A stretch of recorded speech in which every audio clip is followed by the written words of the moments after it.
Hello, আসসালামু আলাইকুম। আমি সাব্বির রহমান সজন, একজন সফটওয়্যার ইঞ্জিনিয়ার এবং কনটেন্ট ক্রিয়েটর। মাইক্রোসফট ওয়ার্ডের প্রিমিয়াম কোর্সের আজকের এই ভিডিওতে আপনাকে স্বাগতম। আজকের এই ভিডিওতে মূলত আমি আলোচনা করব, দেখেন আস্তে, আস্তে কিন্তু আমাদের অনেকগুলো ভিডিও হয়ে গেছে। আমি আশা করছি আপনি আগের ধারাবাহিকভাবে আগের ভিডিওগুলো দেখে আসছেন। আজকে হচ্ছে ৪৫ নাম্বার ভিডিও আমাদের এবং আজকের এই ভিডিওতে মূলত পেজ কালার নিয়ে আমি আলোচনা করব। পেজ কালার বলতে দেখেন নরমালি আপনার একটা আপনি যখন দেখবেন বিভিন্ন জায়গায় পেজ ছাপানো হয়, বিভিন্ন কালারের পেজ কিন্তু ছাপানো হয়।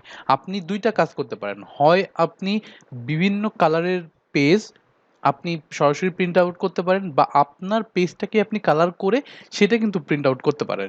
তো আমরা কিভাবে বিভিন্ন ডকুমেন্টের জন্য বা বিভিন্ন প্রয়োজনে আমাদের এমএস ওয়ার্ডের পেজটাকে কিভাবে কালার করতে পারি সেটা আজকে আমি দেখাই দিব আপনাকে। মনে করেন আমি সরাসরি এমএস ওয়ার্ডে চলে আসলাম। আমরা আগের ভিডিওতে মূলত কিছু ডামি কনটেন্ট নিয়েছিলাম। নরমালি একটা পেজ নিয়েছিলাম এবং পেজ নিয়ে কিছু একটা কনটেন্ট জাস্ট ডামি একটা কনটেন্ট আমি রেখেছিলাম। এর বেশি কিন্তু কিছু করি নাই। সো এই কনটেন্টটার পরে আমাকে যে কাজটা করতে হবে, পিছনে একটা যদি ব্যাকগ্রাউন্ড কালার দিতে চাই, তার জন্য আমি এখানে ডিজাইন অপশনে চলে যাব। ডিজাইন অপশনে এসে ডান পাশে দেখবেন পেজ কালার নামে একটা অপশন আছে। হ্যাঁ? ডিজাইন অপশনে যেয়ে পেজ কালার নামে একটা অপশন আছে। তো এইখান থেকে মানে আপনি বিভিন্ন ধরনের কালার ইউজ করতে পারেন। মূলত দেখবেন বিভিন্ন ধরনের ডকুমেন্ট যখন হয় তখন কিন্তু এই যে এই কালারটা, এই হালকা কালারটা, হালকা একটা পিঙ্ক কালার কিন্তু ব্যবহার করা হয় বিভিন্ন ডকুমেন্টের পিছনে। তো এই কালারটা কিন্তু আপনি চাইলে সরাসরি আপনার এমএস ওয়ার্ডেই বসায় দিতে পারেন। তখন কিন্তু আপনার আসলে বেশি কোনো ঝামেলা থাকবে না। আপনি সরাসরি প্রিন্ট আউট করে নিলেই হবে। বা আপনি যদি চান মানে এই কালারটা না, আপনি অন্য কোনো কালার আপনি ইউজ করবেন। মনে করেন এই যে এখানে আছে হচ্ছে মানে একদম গাঢ় নীল কালার। তো এই কালারটা আপনি ব্যবহার করতে পারেন।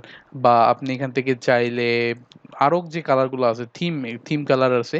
সেই থিম কালারগুলো কিন্তু হালকা কালার, থিম কালার এই কালারগুলো কিন্তু আপনি চাইলে ব্যবহার করতে পারবেন।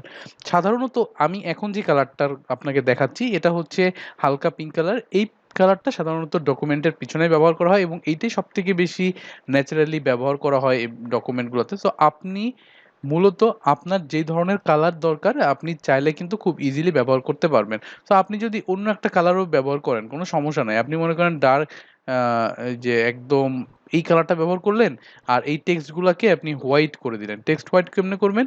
এখান থেকেও সরাসরি আপনি করতে পারবেন। বা এইখান থেকে হোমে এসে এই মনে করেন এই টেক্সটটাকে ধরে আপনি এখান থেকে কিন্তু হোয়াইট কালার কিন্তু করে দিতে পারবেন। তো আপনি যেইভাবে ইচ্ছা আপনি কিন্তু কালারগুলা নিয়ে কাজ করতে পারবেন। আপনার যদি এরকম হয় যে আপনার এই ডকুমেন্টটা আপনি প্রিন্ট করবেন না, হ্যাঁ? যখন আপনি হয়তো কোনো একটা মানে প্রেজেন্টেশনের মতো বানাচ্ছেন বা এই ফাইলটা আপনি ইমেজ হিসেবে ইউজ করবেন, তখন কিন্তু ব্যাকগ্রাউন্ড আপনাকে অনেক বেশি হেল্প করবে। মনে করেন আমাদের এই ভিডিও মূলত না, মানে এই সিরিজে আমি আসলে দেখাবো কিভাবে আপনি এমএস ওয়ার্ড দিয়েই বিভিন্ন গ্রাফিক্সের কাজ করতে পারবেন বা ছোটখাটো প্রেজেন্টেশন কিভাবে আপনি বানায় ফেলতে পারবেন শুধুমাত্র এই এমএস ওয়ার্ড ব্যবহার করে। সেই সময় কিন্তু দেখবেন এই কালারের অপশনগুলো আপনাকে অনেক বেশি কাজে লাগতেছে এবং অনেক বেশি প্রয়োজন হচ্ছে।